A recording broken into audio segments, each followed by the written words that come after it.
Hello guys, মই আজি আছো আমাৰ পাৰাপাৰ ঘাটৰ ওচৰতে যেটো আমাৰ নদীৰ গাঁৱৰ নিচেই কাষতে আমাৰ উজনিকোলাম আৰু মাজুলীকোলাম দুটা পাৰাপাৰ ঘাট এখন আছে আৰু এই ঘাটতে প্ৰায় মানুহ অহা যোৱা কৰে আমাৰ গাঁৱৰ পৰা ইটো পাৰে আৰু ইটো পাৰলৈ অহা যোৱা কৰি থাকে তাৰে কিছু এক দৃশ্য আমাৰ গাঁৱৰ চাফা জীৱনৰ মহৰ বেপাৰী গৰু বেপাৰী এইবিলাক নদীটো পাৰ কৰিবৰ কাৰণে আছে এই নাৱৰ বাবে চবেই অপেক্ষা কৰিছে এয়া হৈছে মোৰ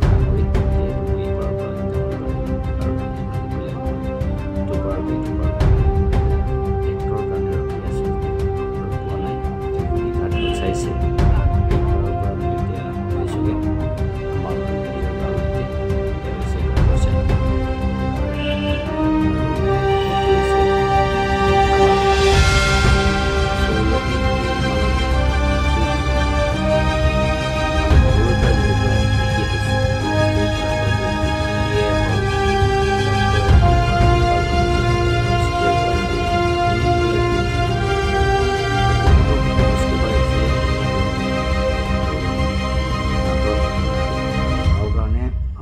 ৰখি থাকিবলগীয়া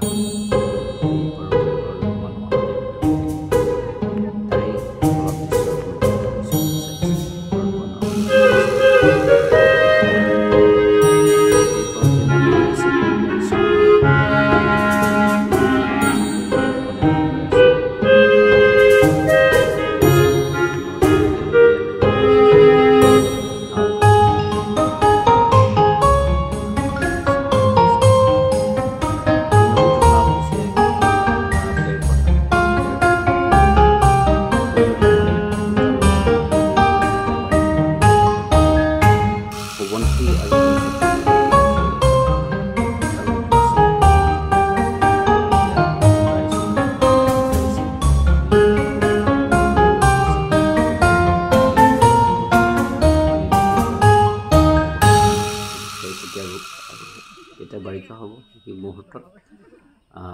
সোৱণশিৰি নদীৰ এটা ৰূপ লয় গতিকে তেওঁৰ চৰিত্ৰ দুটা আছে সোৱণশিৰি আৰু খেৰকটা নদী যাক আমি লৈত নদী বুলি কওঁ এয়া নাও পাৰ হৈ আহিছে আৰু এই নাওটোৰে একচুৱেলি বহুত মানুহ পাৰাপাৰ হয় মটৰ চাইকেলে হওক বা খেতি বাতিৰ কাৰণে ধানৰ খনানিয়া ব্যৱসায়ী হয় এনেকৈ মানুহ পাৰাপাৰ কৰিবলগীয়া হয় গোটেই বছৰ ধৰি আৰু চৰকাৰে এতিয়ালৈকে কোনো পদক্ষেপ লোৱা নাই একচুৱেলি এবাৰ গৈছে ইয়াতে চৰকাৰে চাইছে যে ধৰ্মাকণ দিব পাৰে নেকি এনেকৈ ভাল হ'ব আপোনালোকে চাই থাকক মোৰ ব্লগটো ভাল লাগিলে লাইক কৰি দিব ধন্যবাদ